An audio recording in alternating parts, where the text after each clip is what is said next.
ঘুম থেকে উঠেই দেখছি বৃষ্টি পড়ছে। অবশ্য যখন শুয়েছিলাম তখন অবশ্য কানে আওয়াজ আসছিল বৃষ্টি পড়ার।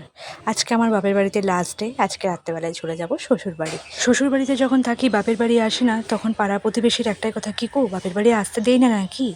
আবার যখন বাপের বাড়িতে এসে 10 দিন পার হয়ে যায়, কবে শ্বশুরবাড়ি যাবে?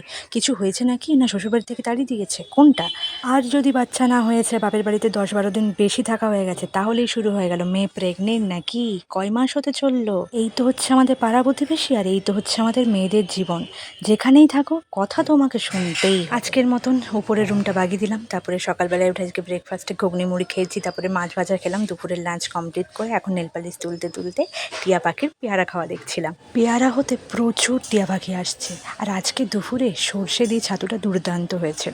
রাত্রেবেলায় খাওয়া দাওয়া করে বাবা মাকে বাই বাই বলে বরের কাঁধে ব্যাগটা চাপিয়ে চলে এলাম এখন আমি শ্বশুরবাড়ি। দেখা হচ্ছে কাল থেকে শ্বশুরবাড়ির ব্লগ। বাই।